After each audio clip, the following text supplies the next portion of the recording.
अब जो ही अंदर गए तो देखा कि स्वामी रामानंद जी के 2 टुकड़े हुए पड़े हैं और गर्दन धड़ से अलग पड़ी है। सभी उपस्थित आश्रम के भक्त कहने लगे कबीर जी को कि भगवान के आज सिकंदर लोधी ने अपने गुरुदेव की हत्या कर दी। सिकंदर थोड़ा पीछे रह गया था, परमात्मा शीघ्र अंदर आ गए थे। परमात्मा कहने लगे अरे आपको इतना भी ज्ञान नहीं, संत कभी मरते हैं। कहते देही को सतगुरु कहिए सब धुंधर ज्ञान, और 4 दाग आवे नहीं उसको सतगुरु दान। ये देही सतगुरु नहीं, इसके अंदर जो आत्मा है उसमें जितनी भक्ति कर ली वो आत्मा 4 दाग में नहीं आती।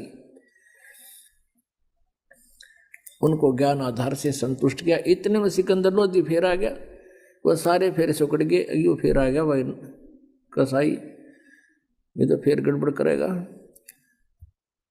अब सिकंदर लोधी वहां खड़े हुए देख रहे हैं।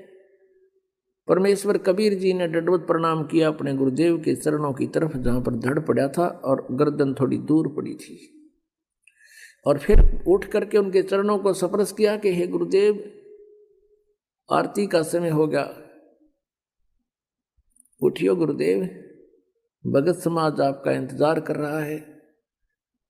इतना ही कहा था कि उसी समय वो गर्दन उठ गए, वो शीश उठ गए और उसकी धड़ के ऊपर चिपक गया, और रामानंद जी एकदम बैठे हो गए। और सामने क्या देखा, फिर सिकंदर लोधी खड़ा देखा तो फिर कड़वी कड़वी आंख करी। तो परमात्मा कहने लगे हे भगवान, हे परमात्मा, हे गुरुदेव, ये आपके बच्चे खड़े हैं।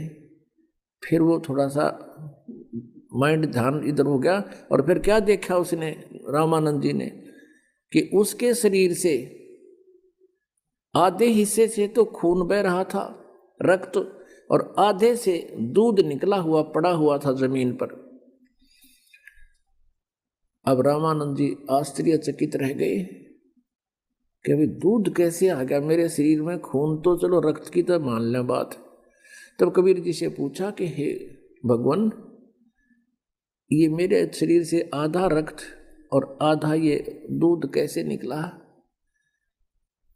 अब कबीर साहब कहने लगे आप तो जानी जान हो, मुझे तो महिमा दे रहे हो, आपको सब पता है, जैसे गुरु जी से जो व्यवहार किया जाता है, और जानी जान तो आप पे थे। वह कहने लगे पर भगवान, आप जी ने मुझ दास को उपदेश देने के बाद छुआछूत हिंदू समाज की तो बंद कर दी थी।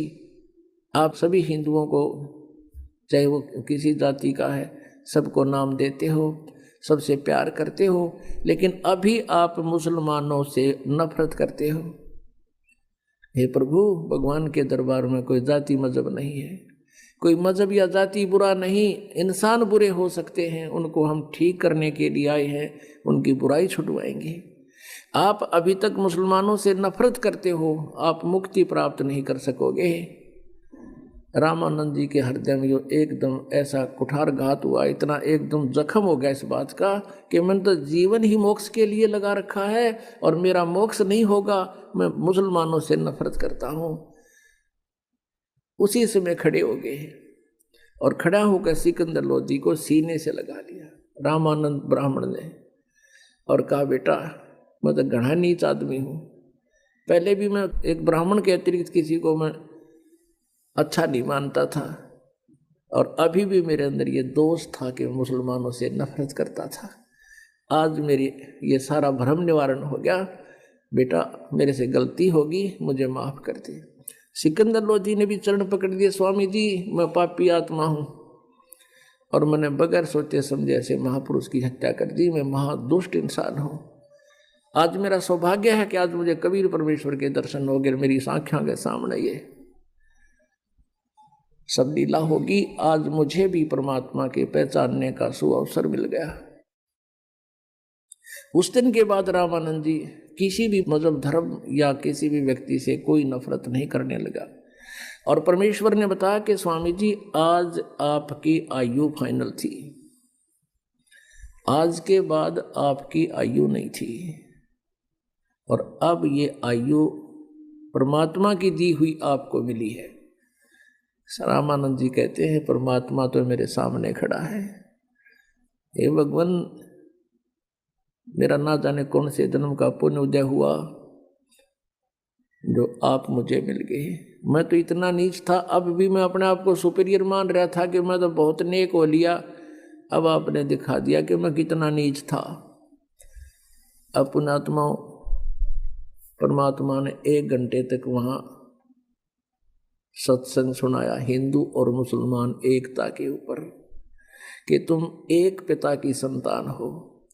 इस काल ने आपस में इसलिए हमें 2 बना 4 बना रखा है, 20 बना रखा है कि तुम आपस में लड़ते मरते रहो, कोई चैन से ना रह सके, और सभी एक परमात्मा की संतान हो, वही कुल का मालिक है।